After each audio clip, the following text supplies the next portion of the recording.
That right there is where everything starts to escalate. Because Gene Deal isn't speaking like someone reacting to a single moment. He sounds like someone who believes this has been building for years. His tone isn't defensive. It's direct, aggressive, and shaped by experience. And for a lot of viewers, that raises the first real question.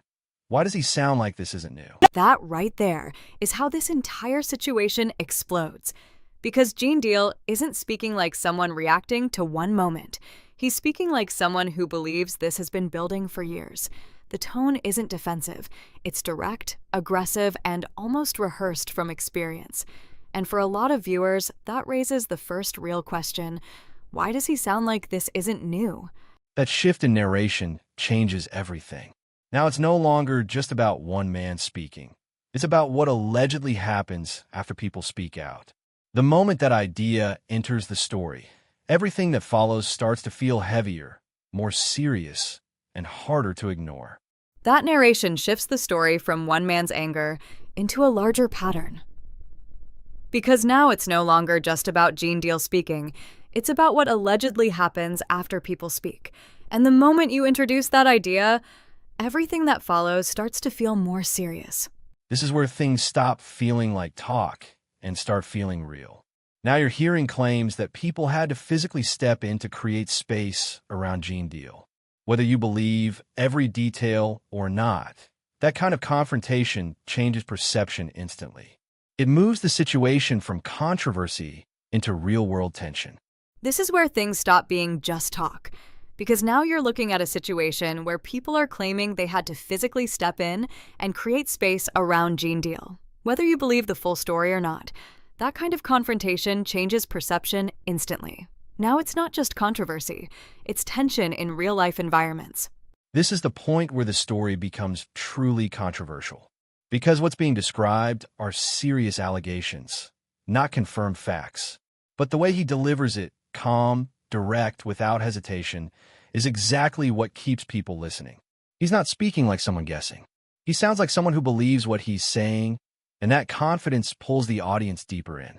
Now, this is where the story becomes controversial, because what Gene is describing here are serious allegations, not confirmed facts, but the way he delivers it, calmly, directly, without hesitation, is exactly why people keep paying attention. He's not speculating. He's speaking like someone who believes he experienced it, and that confidence is what pulls the audience deeper into the story. Here's where his personality takes over the narrative. Instead of sounding afraid, he sounds completely unshaken.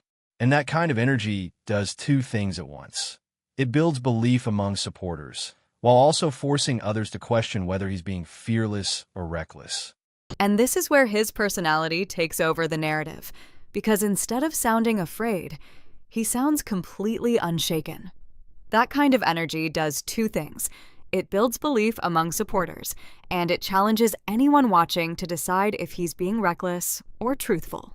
This moment matters more than it seems. He's describing a situation that nearly escalated, but instead of backing down, he frames it as a warning. Not panic, not fear. By now, the pattern is clear. Gene Deal isn't positioning himself as a victim. He's presenting himself as someone who's been tested and refuses to fold. And that's exactly why the story keeps gaining traction.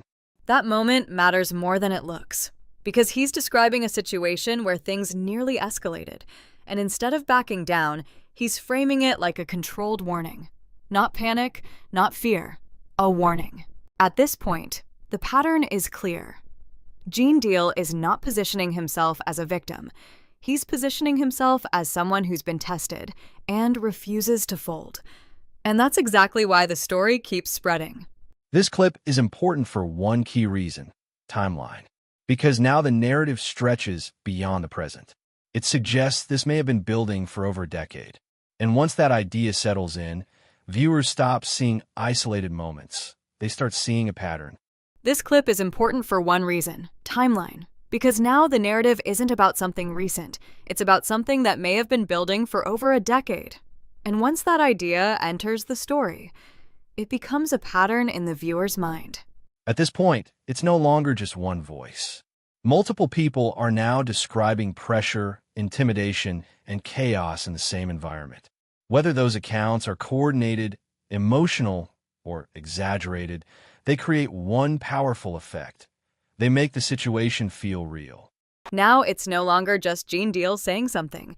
Now you have multiple voices describing pressure, intimidation, and chaos in the same environment. And whether that's organized, emotional, or exaggerated, it creates one powerful effect. It makes the situation feel real. This is where things can easily cross a line. Because while some incidents are real and documented, connecting them directly to larger claims requires caution. This is often where online narratives begin to blur the line between fact and speculation. And that's where this story leaves people, not with clear answers, but with more questions. Because Gene Deal isn't backing down, more voices are entering the conversation, and even names like Katt Williams are being pulled into it. But until anything is proven, everything exists in one space: allegations, personal experiences, and interpretation. And in today's media landscape, that alone is enough to keep a story alive.